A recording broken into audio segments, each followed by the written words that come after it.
অভিনেত্রী বাঁধনের আসল পরিচয় ফাঁস। আন্তর্জাতিক পুরস্কারপ্রাপ্ত অভিনেত্রী আজমেরী হক বাঁধন বৈষম্যবিরোধী ছাত্র আন্দোলনে সমর্থন জানিয়ে রাজপথে নেমেছিলেন তিনি। আন্দোলন নিয়ে সামাজিক যোগাযোগ মাধ্যমে সরব ছিলেন।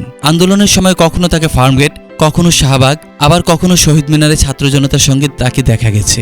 বাঁধন ছাত্র আন্দোলনে অংশ নিলেও তাকে নিয়ে চলছে নানা আলোচনা সমালোচনা। সমালোচনাকারী বলছেন, অভিনেত্রী বাঁধনকে আন্দোলনে দেখা গেলেও তিনি আসলে ক্ষমতাচ্যুত আওয়ামী লীগ সরকারের সুবিধাভোগী ছিলেন। 2018 সালের জাতীয় নির্বাচনে আওয়ামী লীগের পক্ষে সোচ্চার ছিলেন এই অভিনেত্রী। তবে পট পরিবর্তনের হাওয়া বুঝতে পেরে তিনি ছাত্র জনতার আন্দোলনে যোগ দিয়েছেন বলে অভিযোগ করেছেন অনেকেই। সাবেক প্রধানমন্ত্রী শেখ হাসিনা ও আওয়ামী লীগের সাধারণ সম্পাদক ওবায়দুল কাদেরের সঙ্গে একাধিক ছবিতে বাঁধনকে দেখা গেছে। সাবেক শিক্ষামন্ত্রী ডাক্তার দীপুমনি ও নফলের সঙ্গেও তাকে দেখা গেছে। তাছাড়া সাবেক আইসিটি প্রতিমন্ত্রী জোনায়েদ আহমেদ পলক ও তারানা হালিমের সঙ্গেও বাঁধনকে দেখা গেছে। শুধু তাই নয়, 2018 সালের জাতীয় নির্বাচনে আওয়ামী লীগের পক্ষে সোচ্চার ছিলেন এই অভিনেত্রী।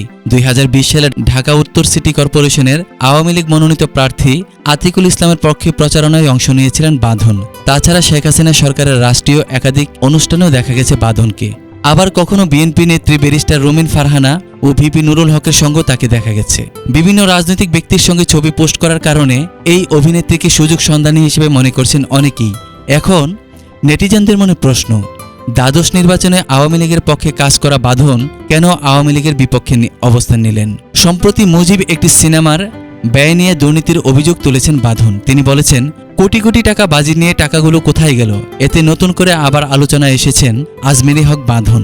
এদিকে 5 আগস্ট শেখ হাসিনা সরকারের পতনের পর নারী নির্যাতন ও ধর্ষণের বিচারের দাবিতে শেকল বাঁধা পদযাত্রা কর্মসূচির ডাক দিয়েছিলেন বাঁধন। তবে কোটাবিরোধী আন্দোলনের সময় গণমাধ্যমকে বাঁধন বলেছিলেন, আমি যেদিন থেকে ছাত্রদের যৌক্তিক আন্দোলনে মাঠে নামি ওই দিন থেকেই আমাকে ফোনে, খুদে বার্তায়, ফেসবুকে মেরে ফেলার হুমকি দিয়ে আসছিল। এসিডও মারতে চেয়েছে, আমি ভয় পাইনি। তিনি আরও বলেন, বলতেও খুব খারাপ লাগে, সহশিল্পীদের মধ্যে অনেকের সঙ্গে আমার কাজও হয়েছে। তারা ছাত্রদের পক্ষে মাঠে তো ছিলই না, উল্টো আমাকে ভয় দেখিয়েছেন, ব্যঙ্গবিদ্রুপ করেছেন।